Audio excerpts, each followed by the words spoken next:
Hello kids, how are you? Happy Valentine Day to all of you. So आखिर आप ही तो मेरे लिए Valentine हो guys. You all are my students, you all are my Valentine. Now we are going to start our most favorite chapter, chapter number 8, motion. ठीक है, तो आपने ये बात तो सुनी ही होगी कि अगर एक बंदा मूव नहीं कर रहा, इसका एक ही मतलब है वो बंदा रेस्ट पे है, और अगर एक बंदा मूव कर रहा है तो उसका एक ही मतलब है वो बंदा मोशन में है. सो बेसिकली मोशन एक ऐसी चीज होती है जिसके अंदर बंदा एक जगह से दूसरी जगह पर मूव करता है. आई होप आपको ये सारी बातें क्लियर हो रही होगी. ठीक है, so what do you mean by motion? Motion is nothing but it is a phenomena by which the object move from one place to another place. Is it clear? देखिए, आज हम ये चैप्टर पढ़ने जा रहे हैं और इस चैप्टर के अंदर हम क्या क्या पढ़ेंगे, जल्दी बताइए गाइस. हम इस चैप्टर के अंदर क्या क्या पढ़ेंगे? हम इस चैप्टर में पढ़ेंगे, इसकी इंट्रोडक्शन है, सारी चीजें हम पढ़ लेंगे. ठीक है, सो फटाफट से आइए, आज की वीडियो ज्यादा लंबी नहीं होगी, छोटी सी होगी. हम फटाफट से इंट्रोडक्शन पढ़ते हैं. इंट्रोडक्शन. रेस्ट. देखो, अगर हम बात करें रेस्ट की तो एक बॉडी को हम रेस्ट पे कब बोलते हैं? जब वो बॉडी मूव नहीं करती. अब ये देखो, ये डॉगी है, ये मूव ही नहीं कर रहा, तो बेसिकली हम क्या बोलेंगे? ये रेस्ट पे है. ये किस पे है? रेस्ट पे है. अगर ये मूव करने लग जाएगा तो हम बोलेंगे इमोशन में है. सो रेस्ट की डेफिनेशन क्या होती है? A body is set to be in state of rest. एक बॉडी को हम रेस्ट में बोलते हैं व्हेन इट्स पोजीशन, जब उसकी पोजीशन चेंज नहीं होती विद रिस्पेक्ट टू पॉइंट. ठीक है, अगर इस डॉगी की पोजीशन चेंज नहीं हो रही पॉइंट के हिसाब से तो इसको हम क्या बोलेंगे? रेस्ट में बोलेंगे. Now what do you mean by motion? Motion क्या होता है? A body is set to be in motion. एक बॉडी को मोशन में कब बोलते हैं? एक बॉडी को मोशन में तब बोलते हैं जब उसकी पोजीशन चेंज हो जाती है with respect to the point. With respect to the point. क्या सबको क्लियर है? अगर हम बात करें मोशन का, तो मोशन जो होते हैं वो एक तरह के नहीं होते बल्कि बहुत सारे तरह के होते हैं. सो गाइस, मोशन बहुत सारे तरह के होते हैं. सबसे पहला मोशन है हमारा सर्कुलेटरी मोशन, मतलब हम सर्कल में घूमेंगे. जैसे आपकी जॉइंट व्हील घूमती है, उसको ही हम क्या बोलते हैं? सर्कुलेटरी मोशन या फिर सर्कुलर मोशन. क्लियर? सो हम किस में घूमेंगे? इन अ सर्कुलर पाथ. क्लियर है? फिर हम बात करते हैं लीनियर मोशन. किसकी हम बात करने जा रहे हैं guys? We are going to talk about linear motion. Linear motion का मतलब है रोड. अगर आप रोड पे बाईसाइकिल चलाते हो, कार चलाते हो, तो एक स्ट्रेट रोड होती है, एक लीनियर पाथ होता है. So what do you mean bye linear motion? अगर आप एक स्ट्रेट लाइन पाथ पे चल रहे हो तो that is known as linear motion. Oscillatory motion. Oscillation करना मतलब टू एंड फ्रो मूव करना.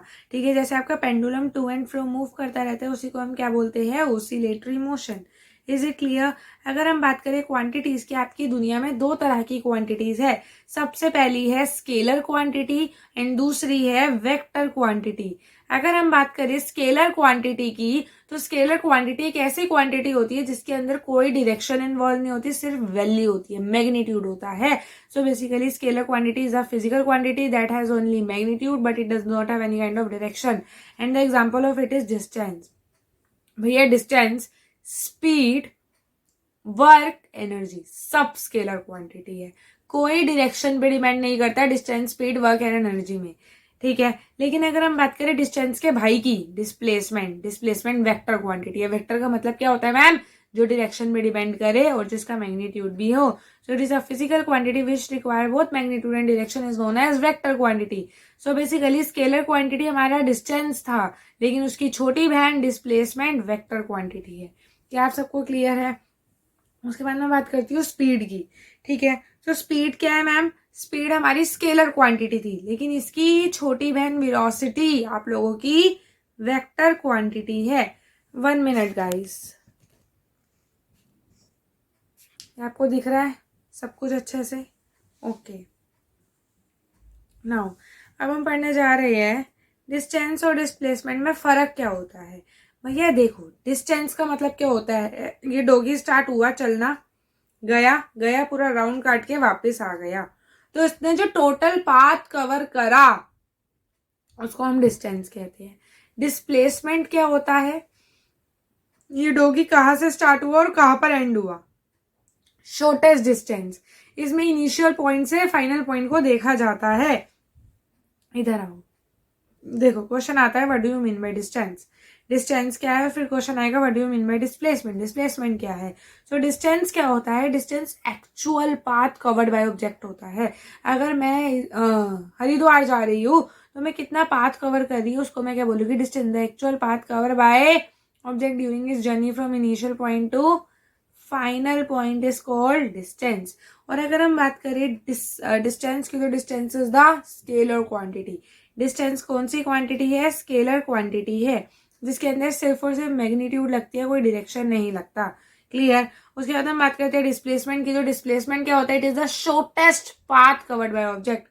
अगर मैं यहाँ से चलना स्टार्ट हुई, ठीक है, यहाँ से चल के स्कूल गई, फिर वापस आके यहीं पर ही रुक गई, तो इनिशियल पॉइंट क्या था मैम, यही था। फाइनल पॉइंट क्या है मैम, यही है।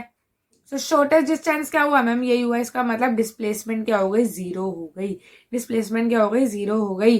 अगर मैं यहाँ से गई, इतना चली गई, ठीक है, देखो इधर, देखो इधर आओ मैं यहाँ से चलना स्टार्ट हुई, यहाँ पे टेम्पल आ गया, मैं रुक गई, ठीक है। तो डिस्टेंस क्या होगा, इधर को इधर से प्लस कर दो।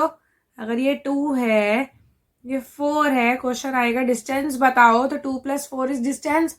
Total path covered is distance, लेकिन डिस्प्लेसमेंट क्या होगा, शॉर्टेस्ट पाथ। इनिशियल पॉइंट और फाइनल पॉइंट में शॉर्टेस्ट पाथ ये है, ये देखो जो मैंने अभी लाइन बनाई है ना, वो शॉर्टेस्ट पाथ है इनिशियल और फाइनल पॉइंट में। तो इसी को हम क्या कहते हैं, डिस्प्लेसमेंट कहते हैं। डिस्टेंस एक वेक्टर क्वांटिटी थी, क्या मैंने सही बोला, नो मैम, डिस्टेंस तो एक स्केलर क्वांटिटी थी।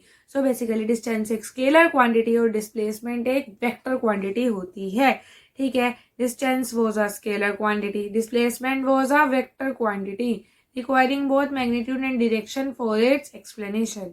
Ramesh travel 65 kilometre south west from clock tower. Clear है। अब ये देखो, डिस्प्लेसमेंट जीरो हो सकती है, लेकिन इस दुनिया में कभी भी डिस्टेंस जीरो नहीं हो सकता। डिस्प्लेसमेंट जीरो कब होगी, सर्कुलर मोशन में। ये देखो आपका सर्कुलर मोशन हो रहा है, ठीक है, सर्कुलर मोशन हो रहा है। आप सबको पता है रेडियस क्या होता है, डायमीटर क्या होता है, और सरकमफरेंस क्या होता है। Circumference is 2πr। क्लियर है। अगर हम बात करें what is the difference between distance and displacement, तो ये इंपॉर्टेंट है, 3 मार्क्स का क्वेश्चन आ जाता है। तो डिस्टेंस क्या होता है, total path covered by object.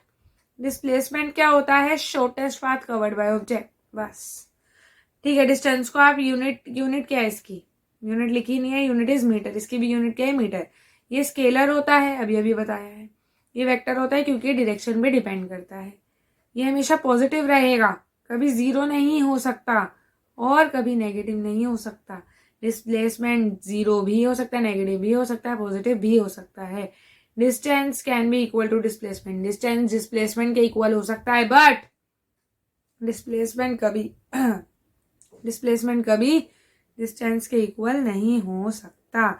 अब ये देखो, ये क्या कह रहा है, एक बंदा स्टार्ट हुआ ए पॉइंट से, और वो ए पॉइंट से स्टार्ट हुआ और वो बी पॉइंट पर आया। ये देखो, एक बंदा ए पॉइंट से स्टार्ट हुआ और वो बी पॉइंट पर आया, तो उसने कितना डिस्टेंस कवर किया। भैया डिस्टेंस एक्चुअल पाथ है, तो इस पूरे पाथ को तुम गिनोगे ए से बी तक के। तो जल्दी से मेरे को सर्कमफरेंस का फॉर्मूला बताओ, आप मैथ्स में पढ़कर आए हो। सर्कल के सर्कमफरेंस का फॉर्मूला होता है 2πr। तो ये तो सेमी सर्कल है, इसका क्या फॉर्मूला हो जाएगा, 2 से डिवाइड कर दो, क्योंकि सेमी सर्कल है, आधा सर्कल है, तो 2 से डिवाइड कर देंगे तो πr। तो ये जो हमारी बाउंड्री है, इसका फॉर्मूला हो गया πr। पाई की वैल्यू डालो 3.14, आर की वैल्यू डालो, गिवन है 10, आपके पास आंसर आ जाएगा, ठीक है। उसके बाद पूछ रहे टोटल डिस्प्लेसमेंट बताओ। ये देखो, ये समझ आ गया, डिस्टेंस समझ आ गया, टोटल डिस्प्लेसमेंट ए से लेकर बी तक की ये होगी। मैंने बताया था डिस्प्लेसमेंट शॉर्टेस्ट पाथ है, तो A initial point, B final point, इन दोनों में शॉर्टेस्ट पाथ क्या होगा, हम इन दोनों को ज्वाइन कर देंगे तो शॉर्टेस्ट पाथ आ जाएगा, और ये डायमीटर के बराबर होगा, that is 2 into radius. Diameter क्या होता है, 2 इंटू रेडियस। सब आप मैथ्स में पढ़कर आए हो, जिन्होंने नहीं पढ़ा जाओ मैथ्स वाली मैम के पास जाओ। क्लियर। देखो ये क्वेश्चन है आपकी एनसीईआरटी का, हाँ, और इस क्वेश्चन को सॉल्व करते हैं। A body travel 4 kilometer toward north, एक बॉडी है वो नॉर्थ की तरफ जा रही है 4 kilometer, then it turn right, ये राइट मुड़ गई, एंड ट्रेवल 4 किलोमीटर। यहाँ पे भी 4 किलोमीटर गई, यहाँ पे भी 4 किलोमीटर गई। अब ये बोले चलो टोटल डिस्टेंस बताओ, टोटल डिस्टेंस तो 4 + 4 हो जाएगा, यस मैम 8 हो जाएगा, लेकिन टोटल डिस्प्लेसमेंट क्या होगी? डिस्प्लेसमेंट क्या होता है? शॉर्टेस्ट डिस्टेंस, इनिशियल से फाइनल के बीच का डिस्टेंस। सो ये इनिशियल है, ये फाइनल है, इनके बीच का क्या डिस्टेंस होगा मैम? ये तो एक ट्राइंगल बन गया। और ये कौन सा ट्राइंगल है? राइट एंगल ट्राइंगल है। सो बेसिकली हाइपोटेन्यूज का फॉर्मूला लगाओ, 4 का स्क्वायर, ठीक है, परपेंडिकुलर का स्क्वायर प्लस बेस का स्क्वायर, आप पढ़कर आए हो मैथ्स में। 4 का स्क्वायर प्लस 4 का स्क्वायर, ये हाइपोटेन्यूज निकालने का फॉर्मूला होता है। बस आपके पास आंसर आ जाएगा। ये लो आंसर आ गया। ये मैथमेटिकल कैलकुलेशन है, इसको प्लीज सॉल्व कर लेना। मेथड मैंने समझा दिया है। अब आपके पास दो तरह के मोशन होते हैं। बेटा देखो मेरी बात सुनो, मैं आपको बाकी का चैप्टर पढ़ाती हूँ नेक्स्ट क्लास में। आई होप आपको इतना बहुत अच्छे से समझ आ गया होगा। ये ज़्यादा बड़ा चैप्टर नहीं है, जल्दी कवर हो जाएगा। So we will do our rest of the chapter in next lecture. तब तक के लिए ओके बाय, टेक केयर।